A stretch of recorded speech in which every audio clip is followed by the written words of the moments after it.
Good morning, everyone. Good morning.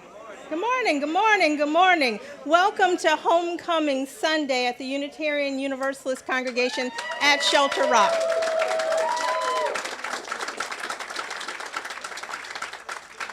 It's wonderful to be together for worship, and although we had hoped that we would be together today in the worship room, I cannot honestly say that this is not, perhaps, an even more beautiful location. I want to thank the congregation's hardworking facility staff and Penny Lane, our AV contractors, for all their hard work in putting this together. This tent did not go up by itself. Now, this service will, of course, be different than those we had before the pandemic closure. Not just because we're outside, this service will be shorter, which some of you may really like. This service will include a ritual of homecoming, where we move very briefly through the building in small groups, masked and distanced. And this service does extend into the homecoming picnic. We're one big gathering. And the homecoming picnic is going to be in its usual place on the lawn on the other side of the main building. So, this is all really much simpler than it seems as I try to explain it. And you can really just follow along and join in. Pretend that it's like when you're on a trip and you don't really know where you're going, but you just see the crowd and go with them. And that goes for all of us who are also joining online today, because we are still all one community together in homecoming, in person and virtually. And so, let us worship together.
We enter into this service with the words of Teresa Inés Soto.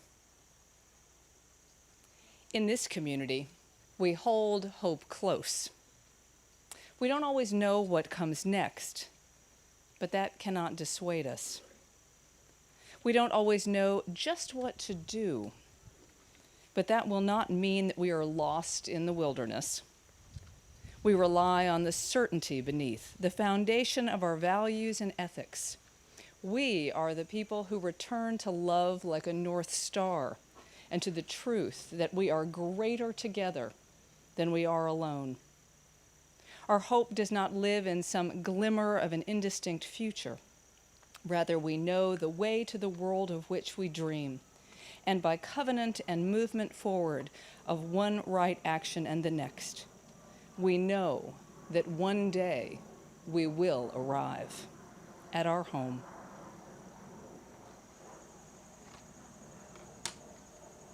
We kindle the flame of our chalice, the symbol of Unitarian Universalism, with thanks for this opportunity to be together after so many months apart. We know the challenges of kindling a chalice outdoors. When it blows out, let us be assured that it continues to burn in our hearts, as it has all of this time.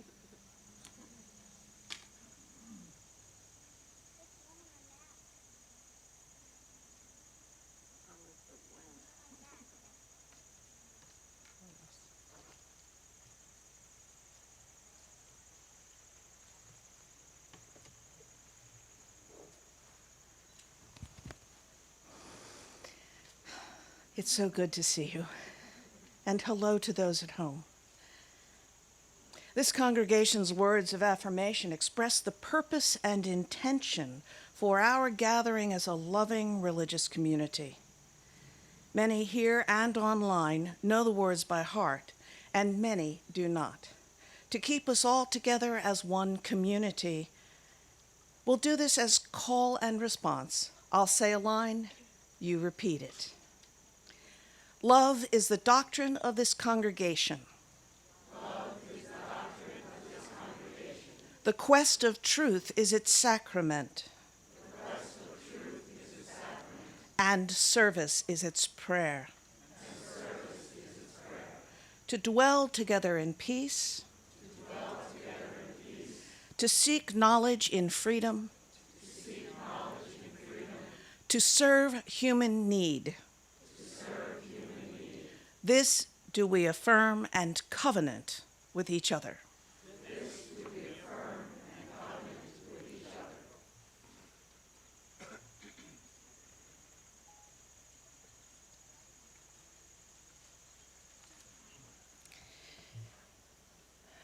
There are so many needs in our world.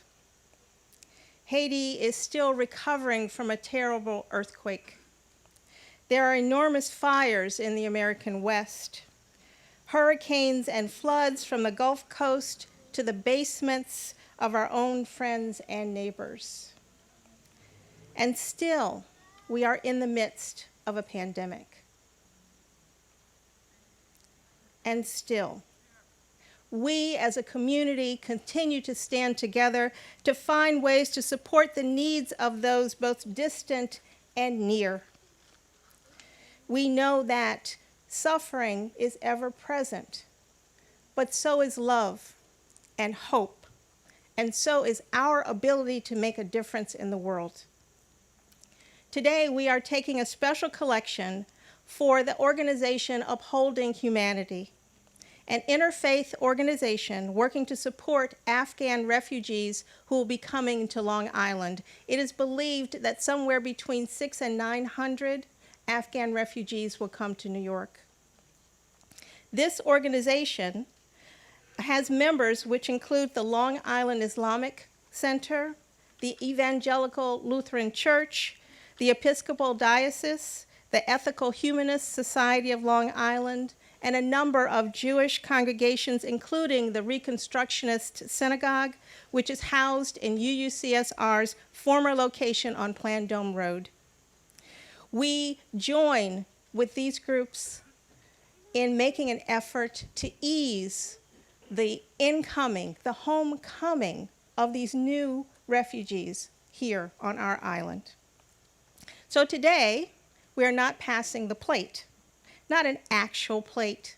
However, please donate to this special collection to support the Afghan refugees on Long Island by using a smartphone or other device, or to go to our website, uucsr.org, or to PayPal, or to choose donate@uucsr.org, or just send a text to 516-210-2528. And for those of you who remain old school, there will be a basket at the picnic where you can put in actual cash dollars or a check. Thank you.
Today we share with you the story, A Lamp in Every Corner by Janine Grossmeyer.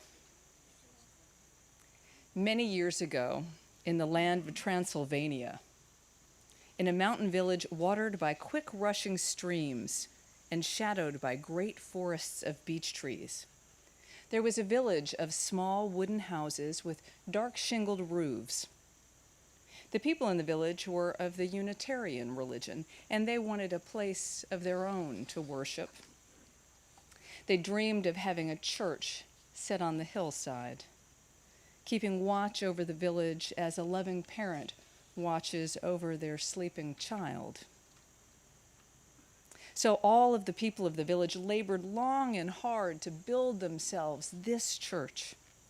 The stonemasons hammered sharp chisels to cut great blocks of gray stone, and then set the stone into stout and sturdy walls. The glaziers made tiny glass panes and fitted them neatly into the windows with leaded lines. The foresters sawed tall birch trees into enormous beams and laid the trusses for the ceiling, then covered the roof with close-fitting wooden shingles that would not forever leak a drop of rain.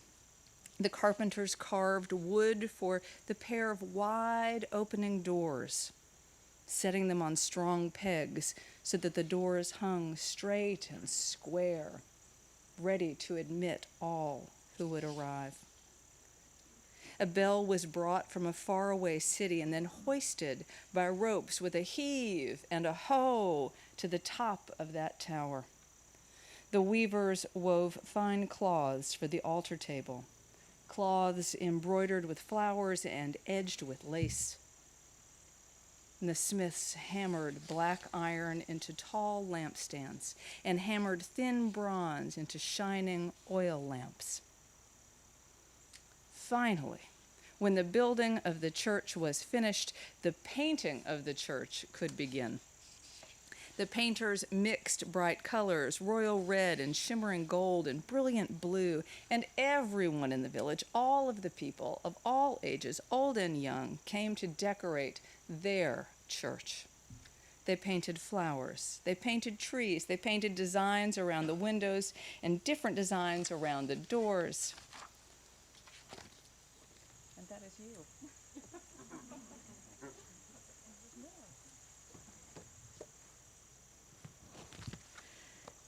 At the end of the day, when it was finished, when the church was finally done, all the people of the village stood back to admire it and then to sing a song of happiness and praise. Their village had a church now, a church set on the hill, looking down upon the village as a mother looks down upon her sleeping child. "We will eat now," announced the elder of the village, because everyone was hungry after a long day's work. "And later tonight, we will come back to pray." So the people of the village went down the hillside to their homes and their suppers, all except one little girl named Zora and her father, who stayed behind. They had brought their own bread and cheese. They ate their food slowly, sitting on the grass on the hillside and admiring the new church with its strong stone walls, its tall tower, and its magnificent bell. After they had eaten, they went back inside, opening those carved wooden doors to go into the gorgeously painted sanctuary inside. "Oh, look, Father," Zora cried, running from picture to picture with her footsteps echoing off the stone walls. "See how pretty the church is." She stopped in the center of the church and twirled slowly around. "See how grand." "Yes, it is," said her father. "Yes, it is." "But it isn't finished," said Zora. "What do you mean?" said her father. "The church will be dark. There are no lamps in the lampstand." Her father said, "Little one, the light of the church comes from the people. You will see."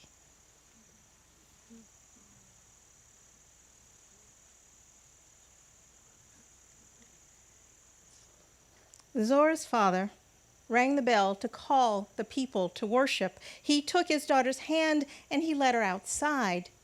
They waited on the grassy hill next to the church and the sunset behind the mountains. Yet, in the darkness, tiny points of light came from many directions and moved up the hill. "Each family is entrusted with a lamp, little one," her father explained. "Each family lights its own way here. Your mother is carrying our family's light and is coming soon."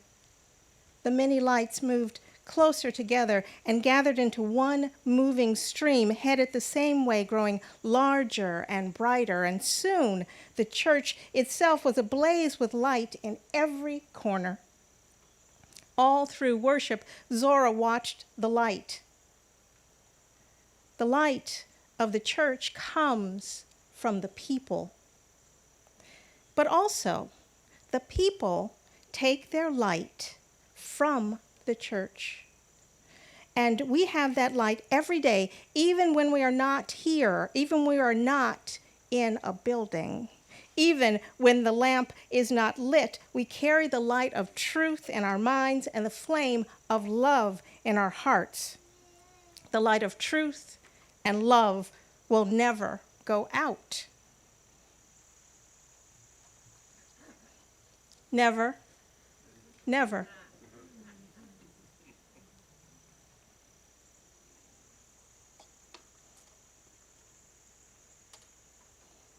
Like our chalice candle lit outside.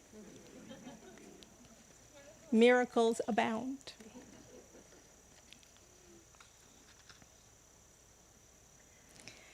As in the story, as for Zora, the light of this beloved community also comes from us, from the people. And we, the people of this beloved community, find and share the light that comes to us from this, our congregation.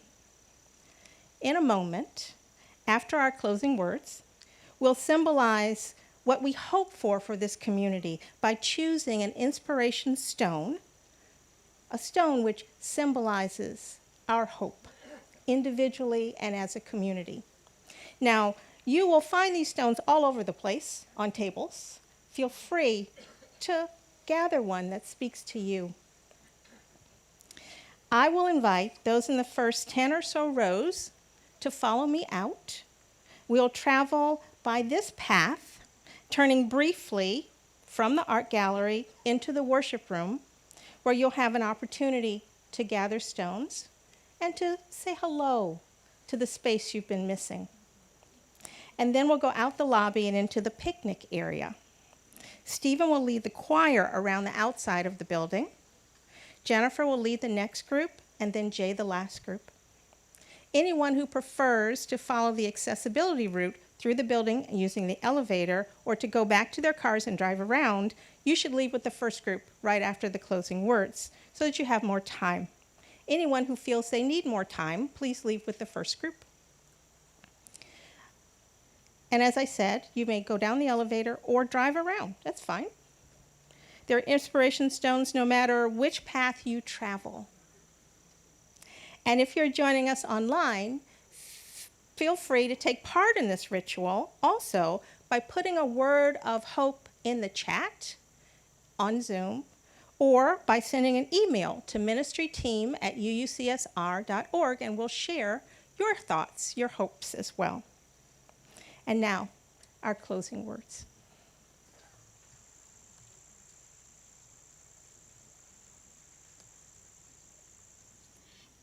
We close with these words, those of Teresa Inés Soto.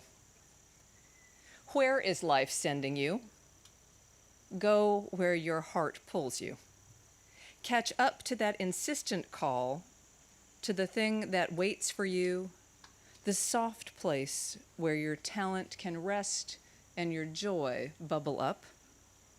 Whether your task is to work or to heal, to rest or to play, it's time to go where life sends you and be who you were meant to be.